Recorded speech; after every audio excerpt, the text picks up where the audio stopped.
किसी ने बड़े कमाल की बात कही है कि दरिया बनकर किसी को डुबोने से अच्छा है कि जरिया बनकर उसे बचाया जाए। नमस्ते दोस्तों, मैं हूं आरजे कार्तिक। एक बहुत ही खूबसूरत कहानी। एक सज्जन एक रेलवे स्टेशन पर प्लेटफॉर्म पर इंतजार कर रहे थे अपनी ट्रेन का।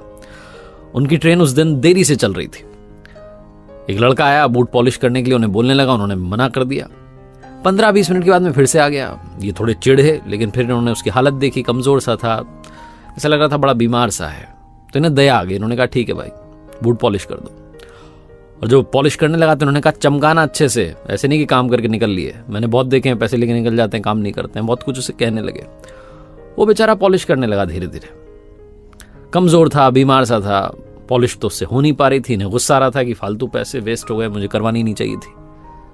और ये उसे बोलने लगे कि जब तुमसे काम होता नहीं है तो काम करते क्यों दूसरे का टाइम वेस्ट कर रहे हो, उसका पैसा वेस्ट कर रहे हो, निकलो यहां से। उसे झिड़क करके डांट करके भगाने वाले थे कि तभी एक दूसरे लड़के की एंट्री होती है सीन में, और वो आकर के इनका बूट पॉलिश करने लगता है। बड़े अच्छे से चमका देता है, बहुत अच्छे से, तन मन धन वाली जो फीलिंग होती है ना, एकदम पैशनेटली वो उस बूट को पॉलिश करता है। एकदम वो चमक जाता है, नए जैसा हो जाता है। ये बड़े खुश हो जाते हैं। उन्होंने कहा वाह, ये हुई ना बात। अब इनके सामने पैसे देने की बात थी, और जब पैसे देने की बात आती है तो देखते हैं दो लड़के बैठे। तो ये सोचने लगते हैं पैसे किसे दूं। बात तो इससे हुई थी जो कमजोर सा दिख रहा है, लेकिन काम इसने किया है। तो काम जिसने किया है, इन्होंने उसको पैसे दे दिए। और फिर इनके अंदर से आवाज आई कि हाँ, ये सही किया तुमने।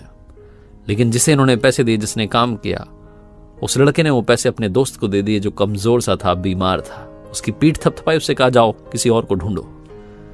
वो जाने लगा, ये वाला लड़का भी जाने लगा। तब इन साहब से रहा नहीं गया। उन्होंने से बुलाया कि इधर आ भाई, बूट तुमने पॉलिश की, बड़े अच्छे से पॉलिश की, मजा आया, नए जैसे दिख रहे हैं। काम तुम्हारा था, मेहनत तुम्हारी थी, तुमने पैसे उसे क्यों दिए? पैसे तो तुम्हारे थे। उस लड़के ने कहा कि साहब क्या बताऊं, अभी 3-4 महीने पहले जो मेरा दोस्त है ना, गिर गया था चलती ट्रेन से। इसके हाथ पैर टूट गए थे, बीमार है तब से। लेकिन स्वाभिमानी है साहब, भीख नहीं मांगना चाहता। इसके घर में बूढ़ी माँ है, बहनें हैं, खर्चा चलाना है, इसलिए आ जाता है सुबह सुबह बूट पॉलिश करने के लिए। हमने इसे समझाया मत कर, लेकिन मान नहीं रहा है।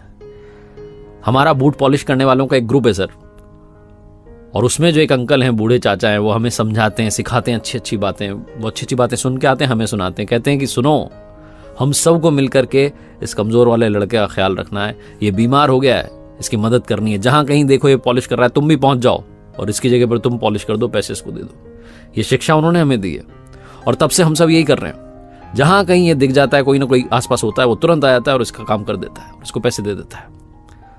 तो बस सर, मदद कर रहे हैं, ऐसा बोल करके वो जाने लगा। इन साहब ने फिर उसे रोका कि रुको, थोड़े और पैसे लेके जाओ, उसका इलाज करवाना, और कोई मेरे लायक सेवा हो तो बताना। बहुत छोटी सी कहानी जो समझाती है, सिखाती है कि जब बूट पॉलिश करने वालों का ग्रुप ये बात समझ सकता है कि मुस्कान बांटने से मिलती है, तो हम भी समझ सकते हैं। जब वो लोग ये समझ सकते हैं कि हमें एक दूसरे की मदद करनी है, एक दूसरे का साथ देना है, तो हम भी समझ सकते हैं और इसे इंप्लीमेंट कर सकते हैं। हम सब इस दुनिया के एक ऐसे समंदर में खड़े हैं जहां बड़ी बड़ी लहरें आ रही हैं, और उनका सामना हमें हाथ पकड़ करके करना है। इसीलिए मैं अक्सर आपसे कहता हूं कि कमानी है तो दुआएं कमाइए, मुस्कान कमाइए, प्रार्थनाएं कमाइए। एक बार फिर से वही बात जो अक्सर आपसे कहता हूं, ऊपर वाले के आशीर्वाद, अपनी मेहनत और अपनों के प्यार के साथ कर दिखाओ कुछ ऐसा कि दुनिया करना चाहे आपके जैसा।